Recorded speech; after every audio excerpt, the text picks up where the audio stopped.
Hey everyone, welcome back to my channel. Friends, my name is Muskan. I am a यकीन 2.0 batch student. So friends, मेरे पास बहुत से students का comment आ रहा था कि दीदी फिजिक्स के लिए अपनी स्ट्रेटजी क्या रखें कि हमारे मार्क्स अच्छे आएँ. जैसे कि मैं आपको बता दूं कि जब 2022 में मैं पहले प्रिपेयर करती थी तो मेरे भी मार्क्स फिजिक्स में बहुत कम होते थे, लेकिन इस साल मैंने फिजिक्स को इम्प्रूव कर लिया है. तो मैंने जो स्टेप फॉलो किए मैं वो आपके साथ शेयर कर रही हूँ. आप भी उसे खुद पर फॉलो कीजिए ताकि आपकी फिजिक्स भी अच्छी हो सके. पहली बात आती है कॉन्सेप्ट की. तो जैसे कि पहले जब सर पढ़ाते थे तो मैं कॉन्सेप्ट पे ध्यान नहीं देती थी, जिसे डेरिवेशन बोलते हैं. तो क्योंकि मुझे लगता था कि अगर फॉर्मूला लर्न कर लें उससे हमारा क्वेश्चन बन जाएगा, लेकिन ऐसा नहीं होता है. इस बार मैं एक ही कॉन्सेप्ट को समझ रही हूँ. उसको समझने से ऐसा होता है ना कि क्वेश्चन के बाद जब घुमा के पूछ देता है तो उससे हम अपने कॉन्सेप्ट को अप्लाई कर पाते हैं और वो हमें ज़्यादा अच्छे से समझ में आता है. तो इसलिए हमें हर डेरिवेशन और हर कॉन्सेप्ट को अच्छे से समझना चाहिए.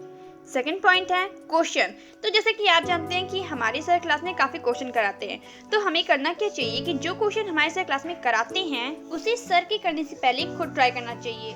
जैसे सर ने स्क्रीन पर क्वेश्चन लाया तो उसे पॉज करके पहले उस क्वेश्चन को खुद सॉल्व करिए, एंड देन उसके बाद अगर आपसे नहीं हो रहा है तब उस क्वेश्चन का आंसर आप देखिए कि सर कैसे उसे सॉल्व कर रहे हैं. एंड जो क्वेश्चन आपसे नहीं बन रहा है हमें उस क्वेश्चन को अपनी क्वेश्चन बुक में या नोट्स में अलग से जरूर लिखना है. थर्ड पॉइंट है फॉर्मूला शीट. तो जैसे कि हम जानते हैं हर चैप्टर में हमारे फॉर्मूले जरूर होते हैं, तो हमें एक फॉर्मूला शीट बनानी चाहिए ताकि जब हम उसे रिवाइज करें तो सारे फॉर्मूलास हमारी लाइन से एक साथ हो सके, जिससे कि जब कुछ दिन बाद वो चैप्टर हमारा पुराना हो जाए करंट चैप्टर के कारण, तो फिर हम उस फॉर्मूले शीट को देखकर कंटिन्यूअस उस चैप्टर को अपने माइंड में रख सके. क्योंकि क्लास चलते हुए हमारे पास इतना टाइम नहीं होता है कि हम पूरे सिलेबस को रिवाइज कर पाएँ, तो उसके लिए हर थोड़ी दिन पे हमें फॉर्मूले शीट के थ्रू उसे रिवाइज करते रहना चाहिए. एंड जैसे कि मेरे कमेंट सेक्शन में एक स्टूडेंट बोल भी रहा था ये बात कि वो अक्सर भूल जाता है कि कौन सा फार्मूला कैसे अप्लाई करना है, उसके कॉन्सेप्ट भूल जाता है.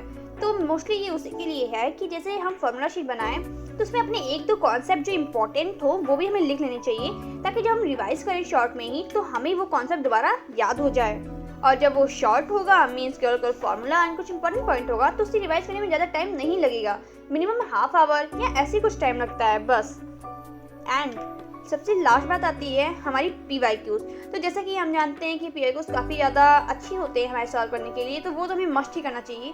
टीचर भले ही उन्हें क्लास में सॉल्व कराएं, लेकिन हमें खुद से उसे सॉल्व करना है. एंड जैसा कि मेरा मानना तो ये है, जो चैप्टर आज कंप्लीट हो गया उसके PYQs कुछ दिन बाद करने चाहिए, ताकि आपको पता चले कि उसके कॉन्सेप्ट आपके माइंड में कितने हैं या कितना हमारे माइंड में उसका सेट है.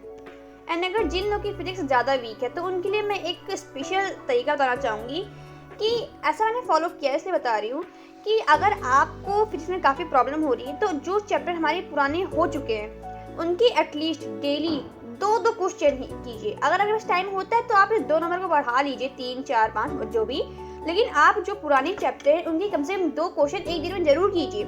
ऐसे करके हर चैप्टर जो पुराना हो चुका है उसके 2 क्वेश्चन करेंगे तो आप देखेंगे कि आपकी फिजिक्स अच्छी हो रही है. एंड पुराने कॉन्सेप्ट आपके माइंड में जब लगातार आएंगे तो वो आपके माइंड में एक हैबिट की तरह सेट हो जाएंगे, एकदम फिट. सो ये तरीका तो बहुत बेस्ट है, आप इसे ट्राई करिए एंड आपको असर जरूर दिखेगा. एंड सबसे लास्ट पॉइंट आती है सोर्स. तो सोर्स के लिए सबसे पहली बात लिमिटेड सोर्स होना चाहिए. मैं मेनली फिजिक्स एंड केमिस्ट्री दोनों के लिए ही क्वेश्चन प्रैक्टिस के लिए केवल जो PDF में मुझे तीनों बैच मिले हैं उसकी सारी DPPs सॉल्व करती हूँ. DPPs के बाद अगर मेरे पास टाइम होता है तो फिर मैं मॉड्यूल बहुत कम देखती हूँ. फिलहाल मेरा सारा फोकस अभी केवल DPP पे है.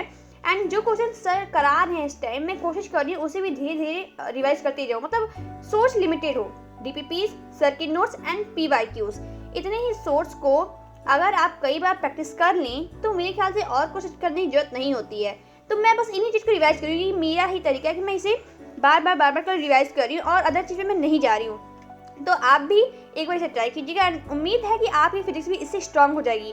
तो अगर आपको वीडियो अच्छी लगी हो तो लाइक एंड सब्सक्राइब जरूर कीजिएगा. एंड अगर आपको कोई और प्रॉब्लम हो तो कमेंट सेक्शन में जरूर बताइएगा. एंड मिलते हैं किसी नेक्स्ट वीडियो में. So thank you for watching.